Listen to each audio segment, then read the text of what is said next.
Well, thank you, Drew. And I think you'll agree with me when I say we need joy more than ever. It has not been an easy year for so many of us, and for me included.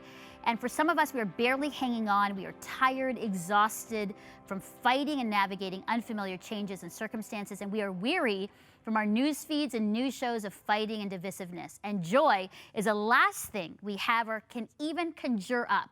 So that's why we had to bring in these two amazing women to help us with joy, to give us the spark again, that hope that we can live a life of joy despite our circumstances. So welcome to the show, Margaret Feinberg, the host of the Joycast podcast, author of Fight Back with Joy. I love that. Bible teacher and speaker, and she was recently named one of the 50 women most shaping culture and the church today by Christianity Today. So welcome, Margaret. Thank you. It's a delight to be with you. So good that you're here. And welcome, Jessica Turner, best-selling author of Fringe Hours and Stretched Too Thin, one of my favorite two books, blogger extraordinaire, speaker, and influencer. Jessica, welcome to the show. Oh, I'm so glad to be back. Thanks for having me. Love it. Okay, well, let's start off with this question to both of you. It's not been a joyful or joy-filled year for many people. It's been really hard, discouraging, and exhausting. So, as we prepare for the birth of Jesus this Advent season, the joy to the world that is coming, and we're not feeling it, what are your honest thoughts about these feelings that we're having this season? Like, am I right, you guys, that we're not feeling so much joy? And what are your thoughts on helping us get to that place? Margaret, let's start with you. Yeah, I think that more than whimsy, joy is the weapon that we use to fight life's battles. And that has so many different expressions. And if there's this time of year that we should be fighting back with joy, it is Advent. But I think it's also important to recognize as we close out this year that this is an opportunity to grieve and to grieve our losses of what was familiar, the life that we once knew. And grieving is healthy. And what's amazing is that when you grieve well, it actually expands your capacity for joy. Oh, wow, that's good. That is good for us to know. Thank you, Margaret. Jessica, your thoughts on this time now?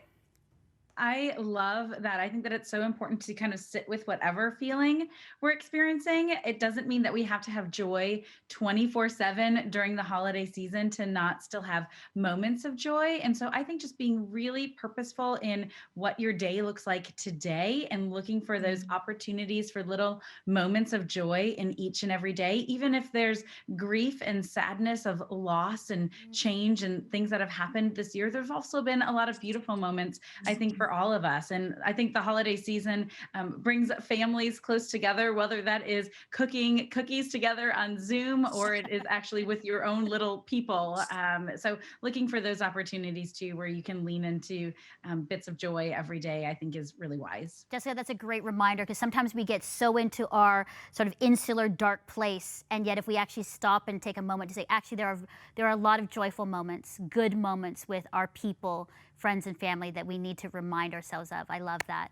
Now, Margaret, you talk about something called defiant joy, fighting back with joy. I've never heard that before, but I think more than ever, Margaret, this year, we need to fight back with joy. Talk to us about that, because I think that is really life-changing for us today.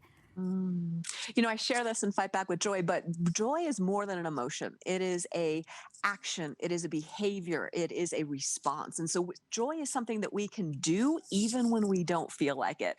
And some of the ways that we practice a defiant joy is by recognizing maybe the darkest area of our life and giving out gratitude and thanksgiving in that place, identifying it and doing it one square inch at a time. I think another is the way that we've all been hardwired. Although there are 7,000 languages around the world, all of humanity shares one language, and that is the language of laughter. And when we go and find a funny rom-com or a great comedian, we actually change our brain science. We change the chemicals in our body where our endorphins are released, where stress is reduced, dopamine is increased. And so going and making sure you have a laugh list this holiday season and keep sparking physiologically the joy within. So I think gratitude and humor take us a long way. Margaret, I love that. I wish I'd had a comedian on the show. That would have been perfect. I missed it. Next year, for sure, I'm going to have a comedian. I'm going to have some kind of fun, maybe circus experience here. I don't know. But I love that about that kind of gratitude and to laugh more in those places that we can. That's beautiful. Now, Jessica, as a busy mom, obviously so many moms had to make changes with schooling and kids. You're a blogger, you are busy. How do you find joy within the busyness? And not just the busyness, but the responsibility and the stress of managing what we've had to manage this year. So I am a big list person. And so I love the idea of doing a Christmas bucket list. And you can even do this right now here in the middle of the season. Sit down with your family and your loved ones and say, okay, what are our musts for doing this holiday season? And so then you're not stressed about doing all of the extra things that you see everybody else doing on Facebook. And you're just focused on what it is that your family must do to make the holiday joyful for them. For our family, it's watching Elf pretty much every week. It's making Christmas cookies. We read Christmas books every night and an Advent devotional and those types of things. And so when you really can kind of just narrow down on what it is that your people really need and not get so distracted by what everybody else is doing, it's pretty easy. I mean, Christmas is a really joyful time, even in the midst of a pandemic. And so I think focusing on just those few things is really helpful, especially when you feel busy and overwhelmed. That's great. Now, many of our viewers and listeners, anxious, lonely, and depressed. And so this whole part of, as we anticipate and wait for the birth of Jesus, who is joy to the world, is not connecting and resonating with many people. So Margaret, I want to start with you. How is Jesus the one who brings joy to the world? How do we connect that when we're waiting for him, that he will bring joy today, tomorrow, and always? But help us understand that for someone who doesn't really get it, and yet for us that follow Jesus, we do get it. But what would you say to them?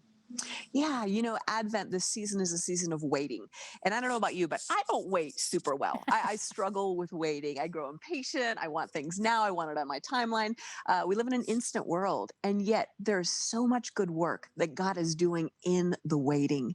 And so as we wait on the arrival of Christ in Christmas, as we wait on the arrival of Christ in different areas of our life, in the lives of those we love, we recognize that we do not wait alone. In the Hebrew scriptures, if you look in the NASB version, you'll discover that the first person who asked how long was actually God. And God is the one who is looking down on Egypt and saying, how long until, my people that are set free? And so we recognize that when we wait, we do not wait alone. God waits with us. And that with us is full of so much hope. It is full of so much thanksgiving. It is full of so much joy. I love that in the waiting, we find that joy. Beautiful. Jessica, for you, for someone who's saying, I don't get it, I want to get it, but what does this mean that Jesus is the one that brings joy to the world?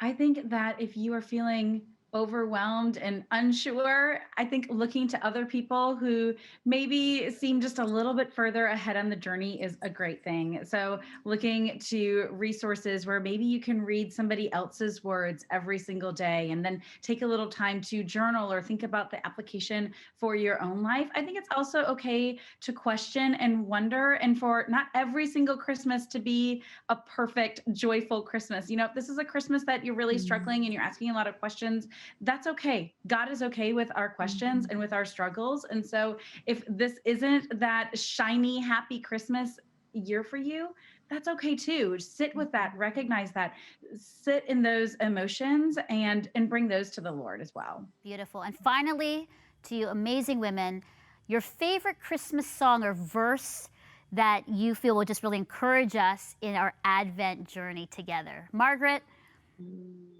A poem, Goodness. Whatever. Yeah, absolutely. I'm a silent night girl. I think that in the silence of the night and in the waiting, there is so much beauty, and in that calmness of the season, to not miss that this doesn't have to be a busy, hyper holiday. This can be one that is marked by simplicity and taking time for yourself and those you love. So embrace it. Okay, so Silent Night is the one that I just need to be playing through the season. I love that. One of my favorites too. So Silent Night. Jessica, for you? So I'm laughing because I feel like I'm the opposite, and I'm a Mariah Carey girl. Please give me Mariah Carey's first Christmas album. I've been playing it since October. I don't even care. It makes me so happy every single time. All I want for Christmas is you. Mariah sang it, girl. That will bring me joy any day or night. Okay, so So, it's a great for the two of you. So there's for Margaret, it's Silent Night when I want to be peaceful and I'm listening, and then if I want to dance and get going, some Mariah Carey. Mariah Carey. absolutely. We're good bookends. Thank you both so much for being with us. You know what? Even just in your countenance and presence, I'm feeling the joy that comes from being in a relationship with Jesus and choosing joy, choosing defiant joy each day. So thank you so much, Margaret Feinberg and Jessica Turner, for being with me here on our Advent Joy Show and See Here Love. And Merry Christmas to you and your families as well. Thanks for being with us. Hi, Merry Christmas. Merry Christmas. Well, now let's go to our monthly segment contributor, author, and speaker, Addison Bevere, as he shares with us from Colorado how we can have joy this Advent Christmas season. And I sit down with monthly contributor Frances Kim to talk to her about joy within a second-generation Korean-Canadian context.